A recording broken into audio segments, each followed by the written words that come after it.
So, American Made is the unbelievable true story of Barry Seal, a commercial airline pilot who is recruited by the CIA to take reconnaissance photos in Central America, but then also gets caught up in trafficking narcotics for the cartel. So, being based off of a true story, I found it really unbelievable that this actually happened. This guy was recruited by the CIA and then got caught up in the cartel and smuggling drugs, and how long he went without actually getting arrested or caught for it. And this takes place during like the late 70s to mid 80s, and being born in 85, I knew little to nothing about this event. So I found the story at least be very interesting and very educating to see that this guy go from airline pilot to one of the most wanted men in America. And there's really two things I really enjoyed out of this film, and one of them was Tom Cruise's performance. He gives a really solid performance. He gives a lot of likability to the character of Barry Seal, because when you go into this film and you watch what's going on in his life and the decisions he makes during this film, it's kind of like sketchy. It's like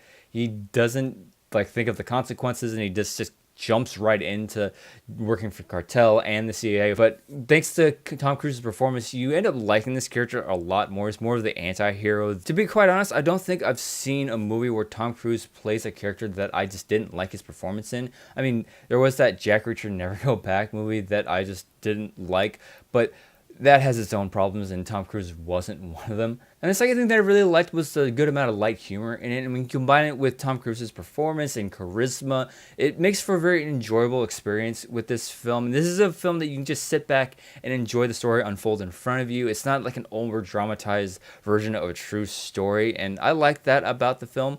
But at the same time, I was kind of wishing we got a little bit more like compelling drama and stress. I mean, there are some stressful scenes, but there's not a whole lot of it. And there just didn't seem to be a whole lot of consequences for Barry in this film going throughout the entire story. And there were times where he would like get up and just move to another state, or the FBI and the DEA were on him and almost catch him in like the drug trafficking and everything like that.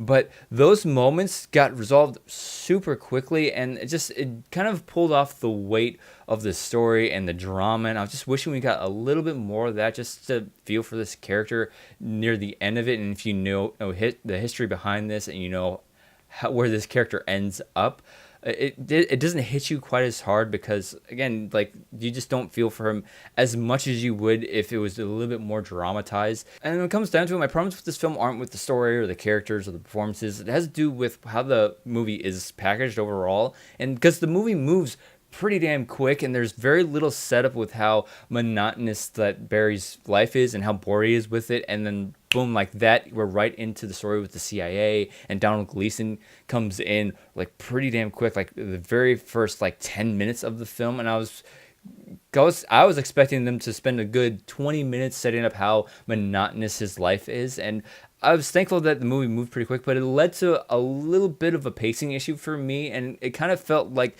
he was doing this drug trafficking and the reconnaissance for the CIA for maybe a couple months when he was doing it for years. I mean, again, this movie takes place in between the late 70s and mid 80s, so there's a big bunch of time in between that happens, but they had tried to cram a lot into this film, and it just leads to a little bit of a pacing issue. And I was a bit turned off by the cinematography at times. I mean, I get what they were going for with the sort of almost documentary style of filmmaking with the handheld shots, and also the color grading with some shots were overexposed, and they're bordering on almost amateur looking.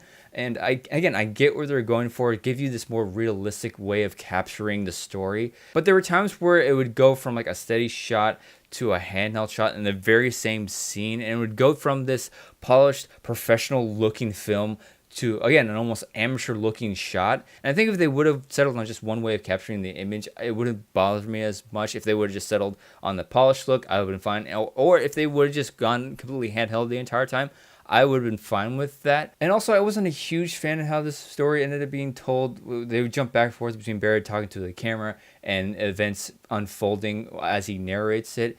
But the problem I had with that was the movie doesn't start off like that. The movie doesn't start off with him talking to the camera. It just jumps right into him being an airline pilot. And then I think within the 20 minutes, you get the first over narration of him talking into like a camcorder. That kind of bothered me a little bit, but that's just a small thing. But those things aside, I did enjoy myself in this film. I think it's a nice film to go and just sit and enjoy the story unfold in front of you. And Tom Cruise's performance again is something to note, and a nice amount of humor as well. So I'm giving American Made 3 out of 5 stars. So now I'm going to stop yapping and let you comment below. Let me know what you thought of American Made if you saw it. Check out some of my other videos while you're at it. And don't forget to like and share this video to stay up to date on everything I'm doing on this channel. Please consider subscribing. It's right there. Hit the subscribe button, please. And as always, thanks for watching, and I'll see you in the next video.